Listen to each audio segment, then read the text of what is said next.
స్నేహ group ఆధ్వర్యంలో అంతర్జాతీయ మహిళా దినోత్సవ వేడుకలు నిర్వహించారు. స్నేహ టీవీ, మాస్టర్ టీవీ, ప్రజాపాలన, జాతీయ దినపత్రికల సౌజన్యంతో జరిగిన ఈ సంబరాలు లకిడికపూర్లోని ఆస్మాన్ మహల్ ఆడిటోరియంలో అత్యంత వైభవపేతంగా నిర్వహించారు.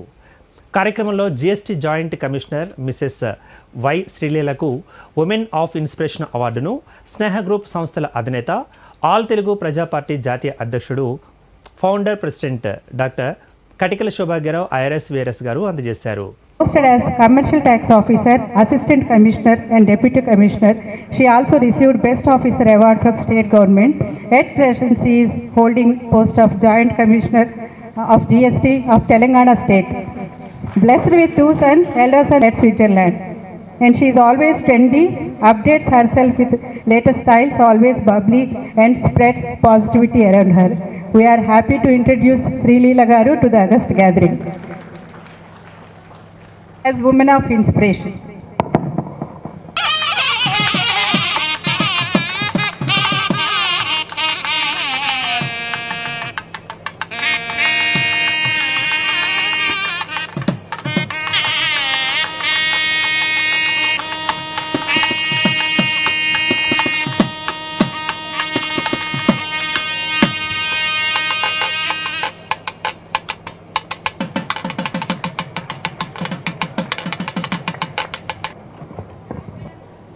This saree is from Mangalya. I request her to hand over.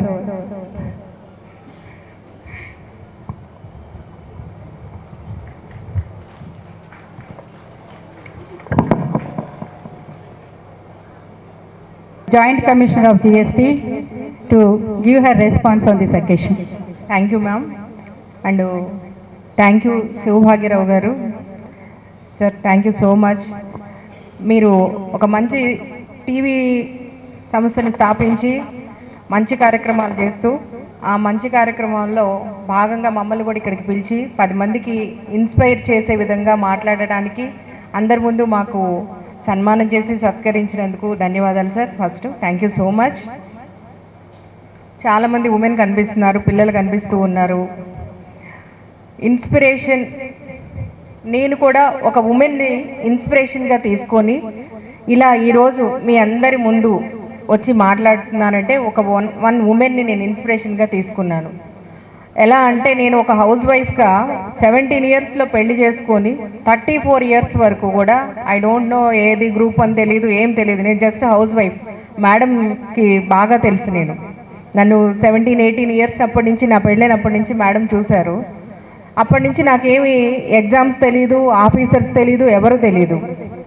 కానీ ఒక 10 మందిలో ఒక చిన్న ఛాలెంజ్లో మేము ఆఫీసర్స్ వైఫ్స్ని మేము ఇలా ఉన్నాము, మీ హస్బెండ్ ఆఫీసర్ కాదు కదా, మీరేంటి ఎప్పుడు ఇలాగే ఉంటారు అని ఒక మాట దీనికి దాన్ని ఒక ఛాలెంజింగ్గా తీసుకొని, అంటే ఆఫీసర్ వైఫ్స్ అయితేనే ఇలా ఉంటే మరి నేనే ఆఫీసర్ అయితే అన్న ఒక చిన్న ఛాలెంజ్. అదే టైంలో నాకు నేను ఇన్స్పైర్ అయినటువంటి ఒక లేడీ యొక్క ఇంటర్వ్యూ చదివాను.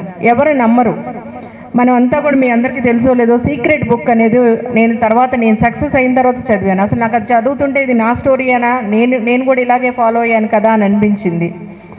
ఆ లేడీ యొక్క ఇంటర్వ్యూ ఏంటి అంటే, గ్రూప్ 1లో నేను నార్మల్గా చదివాను, నార్మల్ స్కూల్స్లో చదువుకొని వచ్చాను, నాకు గ్రూప్ 1 నేను టాప్ ర్యాంకర్ అమ్మాయి, నేను గ్రూప్ 1 చదివి కష్టపడి చదివి వచ్చాను అని చెప్పింది. ఆ రోజు తెలుసుకున్నాను గ్రూప్ 1 అనేది నాకు 32 ఏళ్ళప్పుడు తెలిసిన విషయం. 32 ఇయర్స్ వరకు గ్రూప్ 1 తెలీదు, గ్రూప్ 2 తెలీదు, ఏమీ తెలీదు. ఆ 32 ఇయర్స్ అప్పుడు గ్రూప్ 1 గురించి తెలుసుకొని ఆమెను చూసి ఇన్స్పైర్ అయ్యి అప్పుడు ప్రిపరేషన్ స్టార్ట్ చేసి ఫస్ట్ అటెంప్ట్లోనే ఇంటర్వ్యూ వరకు వెళ్ళి ఆ ఇంటర్వ్యూలో ఫెయిల్ అవ్వగానే ఏమవుతుంది, అందరు నవ్వుతారు, ఇది అసలు ఇదంతా ఉట్టిదే, వెళ్ళి కూడా ఉండదు అని చెప్పేసి. ఎందుకంటే మనం ఎక్కడ సాక్ష్యాలు రుజువులు చూపించలేం. ప్రిలిమినరీ, మెయిన్స్, ఇంటర్వ్యూస్ అనే 3 భాగాలు ఉంటాయి ఈ ఎగ్జామ్కి సెలెక్ట్ అవ్వడానికి. అందరు ఎగతాలు చేశారు, అసలు ఈవిడేమో వెళ్ళి ఉండదు, ఉట్టిగా రాశానని చెప్తుంది అని.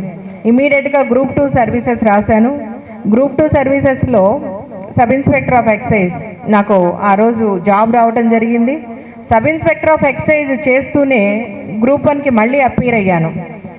మనకి సార్ మీరు ఇక్కడ పెద్దవాళ్ళు, మీరు ఇంతమంది లేడీస్ని ఎంకరేజ్ చేస్తున్నారు. అందరూ మీకులాగా జెంట్స్ లేరు, కొంతమంది అబ్స్ట్రక్షన్స్ కలిగించే వాళ్ళు కూడా సొసైటీలో ఉన్నారు. అంటే ఇంకా ఉమెన్ యొక్క దీన్ని యాక్సెప్టెన్స్ రాలేదు చాలా మంది వరకు. చాలా మారుతూ వస్తుంది, ఇంకా మారాలి, మారుతుంది. యాక్సెప్టెన్స్ లేక డిపార్ట్మెంట్లో లీవ్ ఇవ్వకుండా, నన్ను చదవనివ్వకుండా జస్ట్ 12 days లీవ్ ఇచ్చారు సార్ లాస్ట్లో ఎగ్జామ్ రాయడానికి. ఆ 12 daysలో అసలు ఎలా చదివాను, ఏం చదివాను, ఎంత చదివాను అనేది ఇంకా భగవంతుడికి తెలియాలి, నాకు తెలియాలి. I got 14th rank of that group 1. 2,50,000 మంది పార్టిసిపేట్ చేస్తే నేను 14th ప్లేస్లో నేను ఉన్నాను అంటే ఐఎమ్ జస్ట్ నార్మల్. నేను ఇంటర్మీడియట్ వరకే రెగ్యులర్ కాలేజీకి వెళ్ళాను. ఇంటర్మీడియట్లో పెళ్ళైపోయింది. తర్వాత ఎప్పుడు నేను కాలేజీ మొహం చూడలేదు. ఇంట్లో కూర్చొని ప్రైవేట్గా ఎగ్జామ్ రాశాను. ఇంకొక ఇక్కడ ఇది మాకు మేడం అని చెప్పాను కదా, యోగాకి అక్కడ నాకు కలిశారు. ఒక డెలివరీ అయిన తర్వాత వెయిట్ తగ్గాలనుకున్నప్పుడు మేడం కలిసి, మేడం చూసి కూడా చాలా వాటిల్లో ఇన్స్పైర్ అయ్యాను నేను. ఆవిడ యొక్క వర్క్ స్టైలు, తర్వాత జిమ్, తర్వాత యోగా నేర్పిస్తూ, తర్వాత ఇన్నర్ వీళ్ళు క్లబ్లో సర్వీసెస్ చేస్తూ, అంటే ఒక లేడీ ఇన్ని పనులు చేయొచ్చా అని మనం చాలా రొటీన్లో వెళ్ళేటప్పుడు చాలామందిని చూసి చాలాసార్లు ఇన్స్పైర్ అవుతూ ఉంటాం. అలా ఇన్స్పైర్ అయిన వాళ్ళలో, నేను ఇన్స్పైర్ అయిన వాళ్ళలో మేడం కూడా వన్ ఆఫ్ ద పర్సన్. అందుకని యాక్చువల్గా ఈరోజు నా డిపార్ట్మెంట్ ఉమెన్స్ డే సెలబ్రేషన్స్ ఉంది. ఐఎమ్ లెర్నింగ్ వీణా సార్, నా ప్రోగ్రామ్ ఉంది, అందుకని లేట్ అయిపోయింది, అక్కడ ప్రోగ్రామ్ చేసుకొని వస్తున్నాను. మేడం అడిగారు కాబట్టి నేను ఆవిడ చూసి కొన్ని విషయాలలో ఇన్స్పైర్ అయ్యాను కాబట్టి మేడం కోసం అని చెప్పేసి ఇక్కడికి వచ్చాను. ఇక్కడ ఒక మంచి వ్యక్తిని కూడా కలవటం జరిగింది మేడం త్రూ. మేడం చాలాసార్లు చెప్పారు సార్ మీ గురించి, కలవడానికి అవకాశం దొరకలేదు. ఈ స్టేజ్ ఈరోజు అవకాశాన్ని కల్పించినందుకు చాలా thank you so much sir. నా స్టోరీ విన్నవాళ్ళు, ఇక్కడ ఉన్నవాళ్ళు, తర్వాత చెప్పుకున్న వాళ్ళు, లేకపోతే చూసిన వాళ్ళు, ఎవరైనా ఒక్క పర్సన్ టీవీలో చూసినా సరే, ఒక్క పర్సన్ ఇన్స్పైర్ అయినా సరే, నాకు నా జీవితానికి ఈరోజు ఇక్కడికి వచ్చినందుకు, వీళ్ళు ఈ అవకాశం నాకు కల్పించినందుకు అందరికీ కూడా నాకు సంతోషంగా ఉంటుంది. అందరికీ కూడా కృతజ్ఞత తెలియజేసుకుంటూ ఈ అవకాశం ఇచ్చినటువంటి పెద్దలకు, అదేవిధంగా మేడంకి స్పెషల్ థ్యాంక్స్ చెప్తూ thank you so much. Thank you one and all. Thank you so much.